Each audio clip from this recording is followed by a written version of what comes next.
हमारे जो चंद्र मास के अनुसार हमारे दिन चलते हैं उसके अनुसार बीज भी बोया जाता है। आज तो हम सबको जल्दी होते हैं, आप इतवार को भी बो देते हैं, सोमवार को भी बो देते हैं, कृष्ण पक्ष में भी बो दे रहे हैं। तो बीज को हम साइंटिफिक तरीके से बोए, मतलब वैज्ञानिक तरीके से, तकनीकी तरीके से, तो हम खेती में आगे बढ़ सकते हैं। आने वाले समय में अगर ऐसी स्थिति रही जैसे सब लोग कह रहे हैं, अभी तो मोदी जी पूरे भारतवर्ष में राशन दे रहे हैं, अगर हम राशन उगाना बंद कर दें तो हमारा देश ही उगाना बंद कर दे तो कहां से खाएंगे, क्या खाएंगे बताओ। तो हम सब अपने जो हमारे खाने के लिए हम विद्यापीठ के प्रांगण में, जैसा आप सबको विदित है कि बासुकीनाथ कृषक उत्पादक संगठन का जो वार्षिक अधिवेशन है हर वर्ष हम यहाँ पे मनाते हैं। इस वर्ष भी हम मना रहे हैं। हमारे मध्य में आज के इस कार्यक्रम की अध्यक्षता कर रहे इस संगठन के अध्यक्ष आदरणीय दीपक मेहरा जी हमारे मध्य में हैं। आपका तहे दिल से हार्दिक स्वागत, अभिनंदन। हमारे मध्य में इस क्षेत्र की ब्लॉक प्रमुख महोदया कुमारी अर्चना गंगोला जी हमारे मध्य में है, जो आज के कार्यक्रम के मुख्य अतिथि हैं। आपका तहे दिल से हार्दिक स्वागत, अभिनंदन। हमारे मध्य में इस जो कार्यक्रम को देख रहे हैं हमारे सीबीओ उत्तराखंड में स्टेट कोऑर्डिनेटर के तौर पर हमारे मध्य में श्रीमान देश दीपक यादव जी हमारे मध्य में हैं। आपका तहे दिल से हार्दिक स्वागत, अभिनंदन। हमारे मध्य में इस संगठन के कोषाध्यक्ष सचिव नवीन जोशी जी हमारे मध्य में हैं। आपका तहे दिल से हार्दिक स्वागत, अभिनंदन। हमारे मध्य में इस संगठन के सदस्य ओम प्रकाश जी हमारे मध्य में हैं। आपका हार्दिक स्वागत, अभिनंदन। इस कार्यक्रम में कृषि कार्य को हमेशा आगे बढ़ाते हुए ब्लॉक क्षेत्र में हमारे ब्लॉक विकास खंड प्रभारी के तौर पर हमारे मध्य में ज्ञानेश्वर शाही जी हमारे मध्य में है।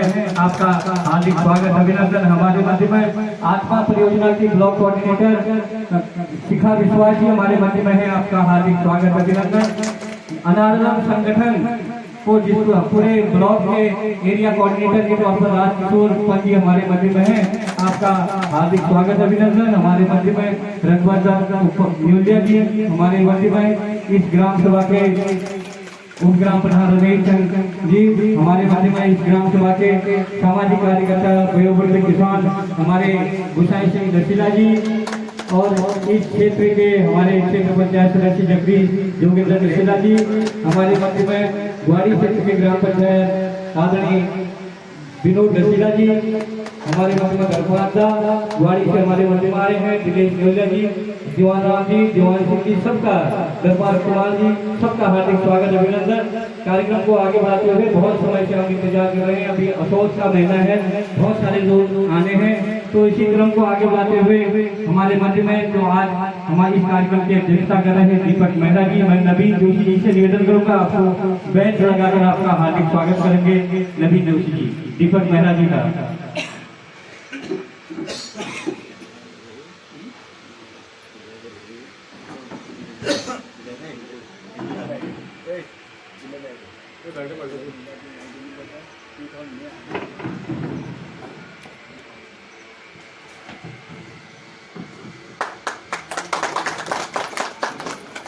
हमारे मध्य में इस क्षेत्र की ब्लॉक प्रमुख आज के कार्यक्रम के मुख्य अतिथि महोदया कुमारी अर्चना गंगोला जी हमारे मध्य में है। मैं अनीता पांडे जी से निवेदन करूंगा अर्चना गंगोला जी को बेंच अलंकृत करते हुए आपका हार्दिक स्वागत सम्मान करेंगे।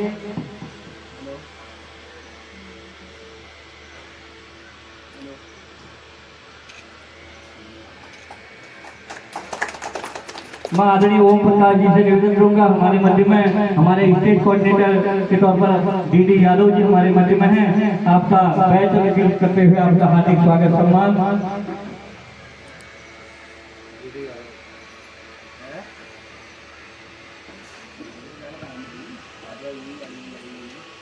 देश दीपक यादव जी जो पूरे उत्तराखंड विभिन्न क्षेत्र में हमारे कृषि के कार्यों में हमेशा हमारे साथ रहते हैं। आपका हार्दिक स्वागत, अभिनंदन।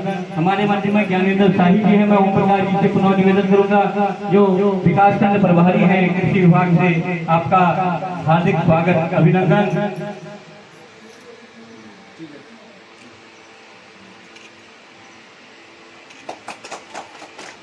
अनीता पांडे जी से पुनः निवेदन करूंगा हमारे मध्य में शिखा विश्वास मैडम जो आत्मा परियोजना से पूरे विकास खंड को देखते हैं। कृषि विभाग में आपका हार्दिक स्वागत, अभिनंदन।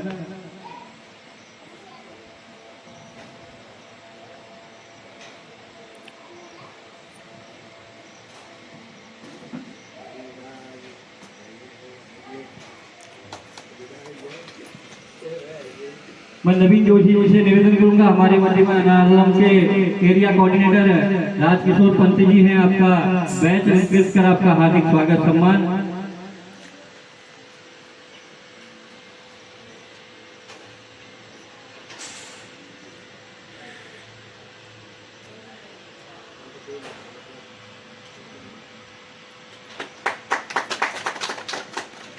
पुनः नवीन जोशी जी से निवेदन करूंगा, रघुवर न्योलिया जी का बैच अलंकृत कर आपका हार्दिक स्वागत सम्मान।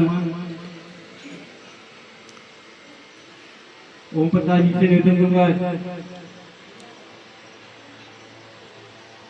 रमेश लाल जी को बैच अलंकृत कर आपका हार्दिक स्वागत सम्मान। जोगेंद्र दक्षिणा जी से निवेदन करूंगा, हमारे रमेश लाल जी का बैच अलंकृत कर आपका हार्दिक स्वागत सम्मान करेंगे।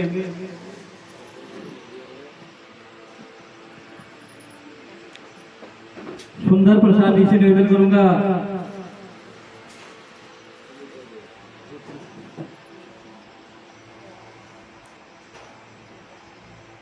हमारे बुजुर्ग गुसाई सिंह जी का बैच अलंकृत कर सम्मान करेंगे सुंदर प्रसाद जी।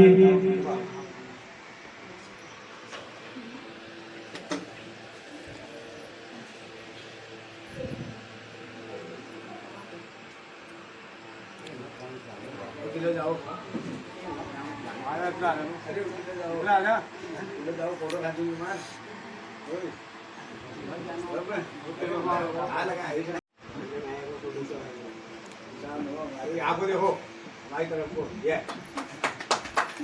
बुजुर्ग किसान है हमारे। बैच अलंकृत कर आपका हार्दिक स्वागत सम्मान करेंगे।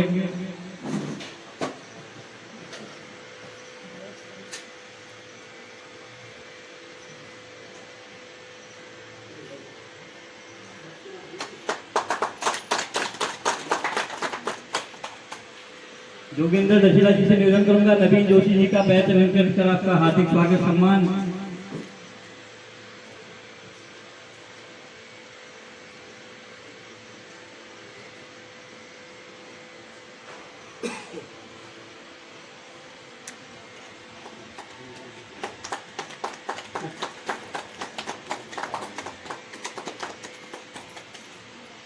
नवीन जोशी जी से ही मैं निवेदन करूंगा कि जोगेंद्र दक्षिणा जी हमारे क्षेत्र पंचायत सदस्य आपका हार्दिक स्वागत सम्मान करेंगे बैच अलंकृत करते हुए।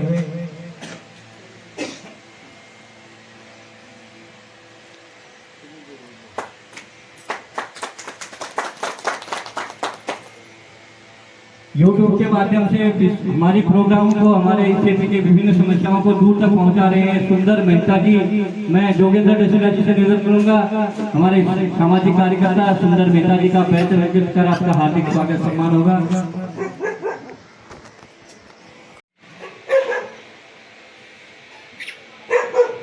निवेदन करूंगा कि हमारे सुब्रत पारदा जी का बैच अलंकृत कर आपका हार्दिक स्वागत सम्मान।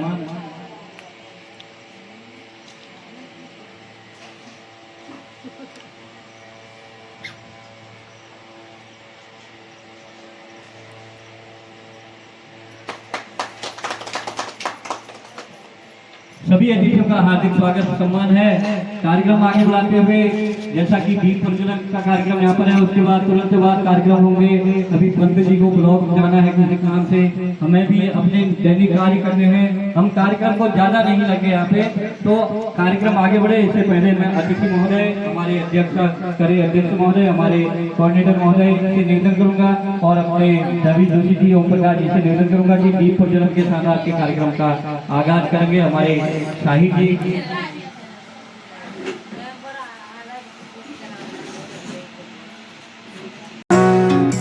देवभूमि प्यारी मेरी देवभूमि, गंगा संग यमुना याचू सरस्वती।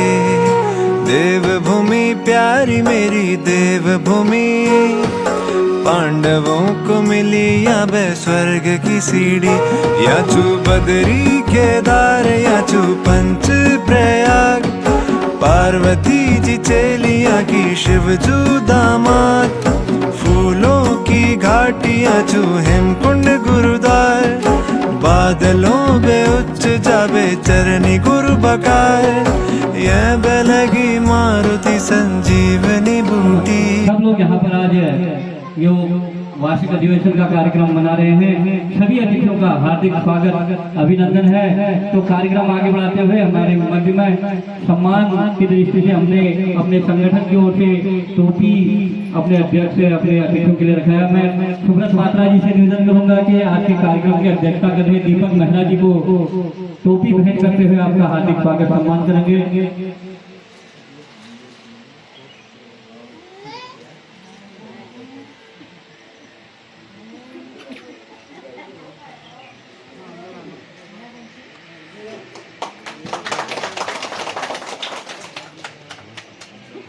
मैं हेमा डशीला जी से निवेदन करूंगा कि हमारी ब्लॉक प्रमुख महोदय को टोपी पहनाते हुए आपका हार्दिक स्वागत सम्मान। ब्लॉक प्रमुख बहन अर्चना गंगोला जी को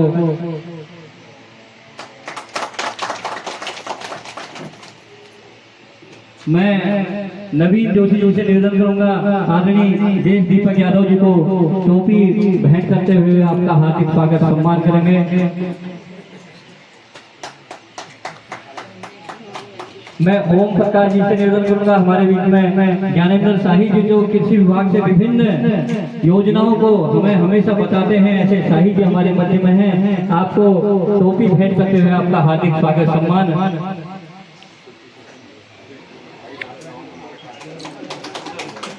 ओम प्रकाश जी से पुनः निवेदन करूंगा अनारलम से हमारे जो राजकिशोर पंत जी हैं, वो एक वैद्य भी है हमारे क्षेत्र के, जो वैदिक कार्य भी करते हैं, सर्पदंश से लेके विभिन्न वैदिक कार्य को भी बढ़ावा दे रहे हैं और विभिन्न लोगों की जान बचा चुके हैं। तो आपका हार्दिक स्वागत सम्मान है आदरणीय राजकिशोर पंत जी का। तहे दिल से सभी अतिथियों का हार्दिक स्वागत सम्मान।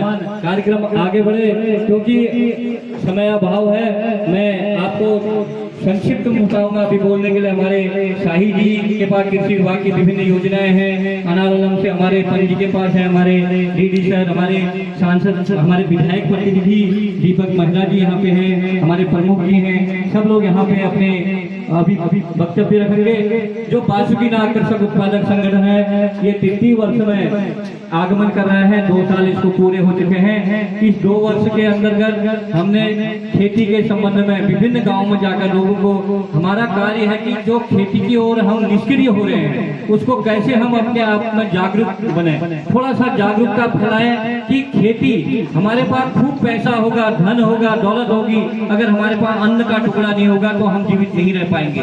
क्योंकि आज भारत का जो किसान है, हम सब लोग उदासीन होते जा रहे हैं। तो हम ग्रामीण लेवल में जितने लोग रहते हैं, मेरा सबसे ये निवेदन है कि संगठन के माध्यम से हम चाहे उनको मूली, लाई, मेथी, धनिया, पालक जो बीज वितरित करते हैं, इसलिए करते हैं कि आप साग सब्जी का काम, आप खेती बाड़ी का काम अपने घर में करिए, आप दूध उत्पादन का काम अपने घर में करिए। आंचल के दूध के पैकेट को हमने नहीं खाना है, हमने जो चावल है, आटा है, उसको बाजार का न खा के अपने घर का खाएं, ये प्रयास करना है। तो हम अपने संगठन को मजबूत करेंगे। इसके लिए हमारे बासुकी आकर्षक उत्पादक संगठन सबसे पहले हमारे 4 ग्राम पंचायतों में ग्वाड़ी, लातोली, नायल, खड़ियाली में शुरू हुआ। उसके बाद हमने पूरे न्याय पंचायत में ये गांव में जाकर लोगों को इसमें जोड़ा।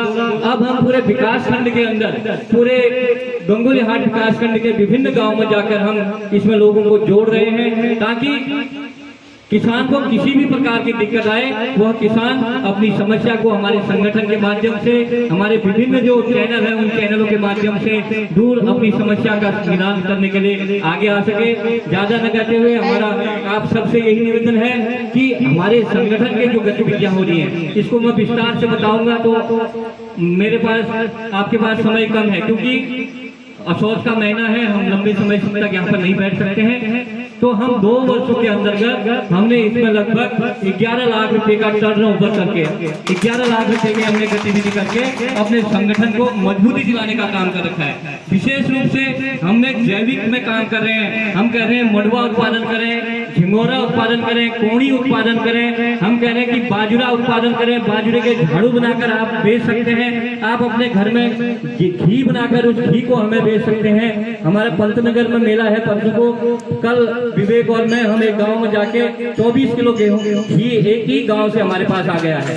तो ऐसे भी हमारे पास किसान जुड़े हुए हैं। तो हम जो उस घी को, हम दूध को, दही को उत्पादित कर रहे हैं, उसको बाजारीकरण करने का हम काम कर रहे हैं। तो ज्यादा न कहते हुए मैं स्वागत स्वरूप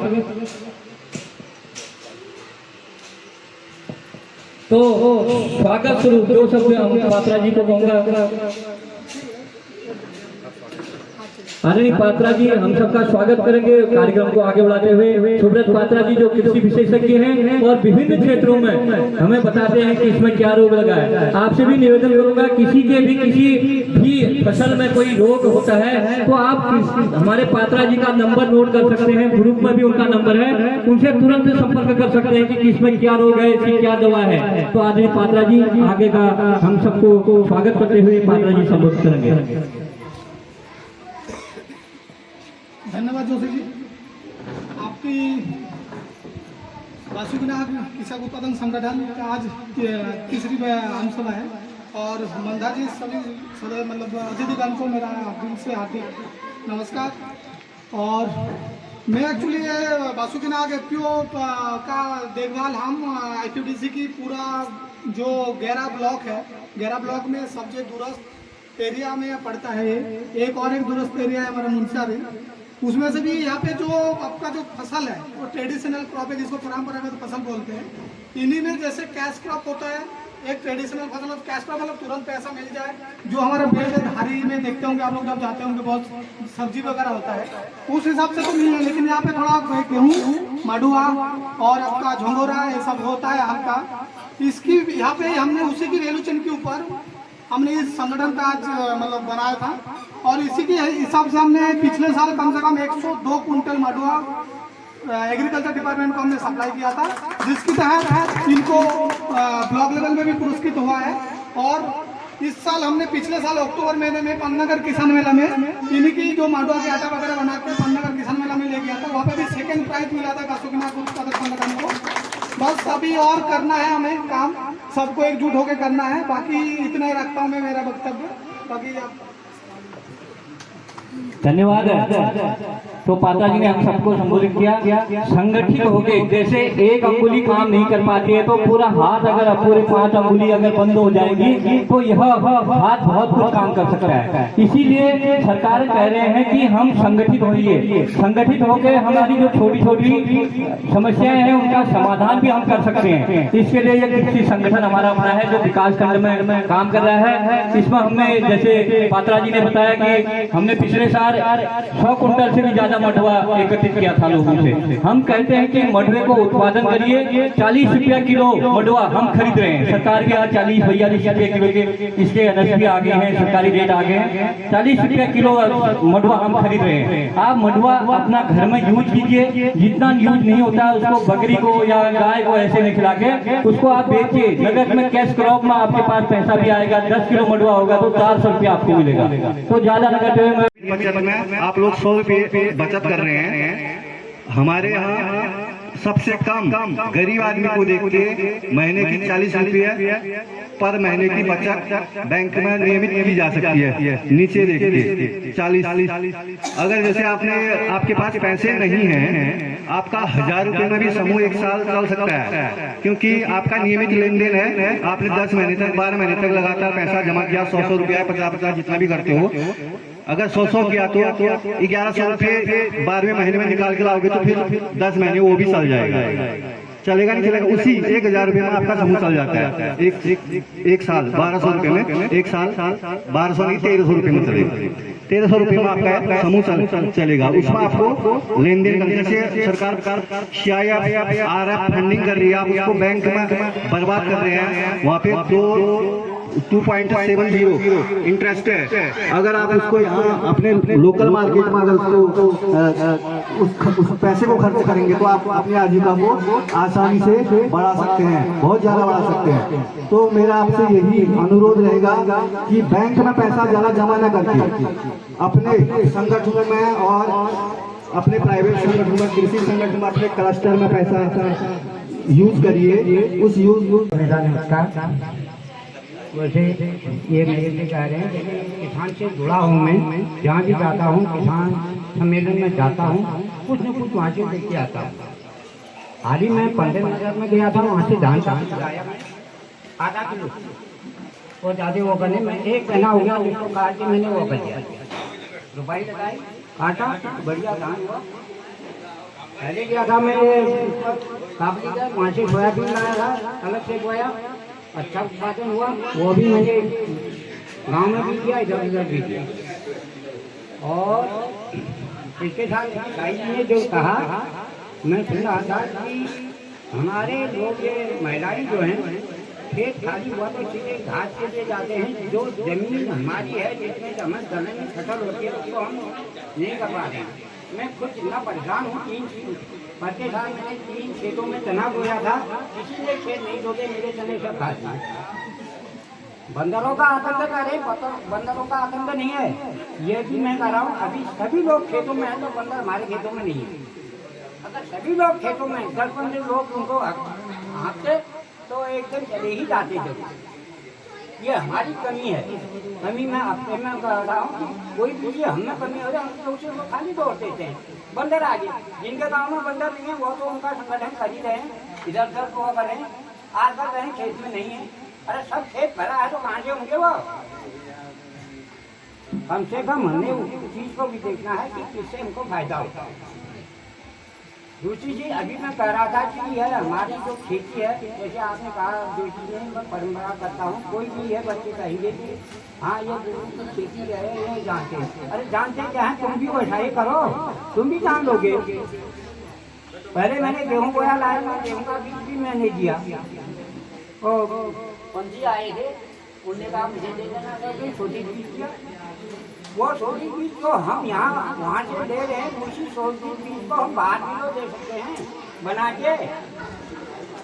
मैंने कहा तो मैं आधा किलो धान लाया, रबर दब भी लाया था। मैं इतना परेशान हो गया, पानी नहीं था गाँव में, क्या करूँ। मैंने नल के पानी से सिंचाई की, उसका जरा सा बीज हुआ बच गया, ऊपर ही रहा कुछ और चिड़ियों ने खा दिया, कुछ जमा। मैंने कहा थोड़ा ही मैं बोता हूँ, थोड़ा बीज वैसे भी मेरे पौधे हुआ गए, फिर भी उसमें से कम 15 किलो धान मेरे हो रहे। और धान को देखने में लाज लग गया, सारी हंसी लाए वैसे ही खाने को जैसा लग रहा है वो धान। जिस धान को हम बोल रहे हैं अभी रखवाटे जी जोजा चेहरे में बोलते हैं, खास घर के अंदर में उसमें भी है 1 किलो धान, जहाँ पर चावल हम पकाते हैं उसमें तो 600 ग्राम चावल डाल, पूरी पत्ती भर जाएगी और बिल्कुल हल्का होगा खाने में भी। ये नया धान है, पंतनगर से आया हुआ धान है, लेकिन इसको हम नहीं करेंगे, परंपरागत तो ही चल रहा है हमारा जो चल रहा है। मैं कह रहा हूँ परंपरागत खेती से जो वैज्ञानिक खेती है। अब एक देखे थे, एक ही बुढ़ा था, 10 नाली जमीन थी, 4 लड़के हुए, अब 2.5 नाली जमीन के हिस्सों में गई, उसी में वो करे। वैज्ञानिक ढंग से करेंगे तो उस बुढ़े के ही बराबर हम अनाज उत्पादन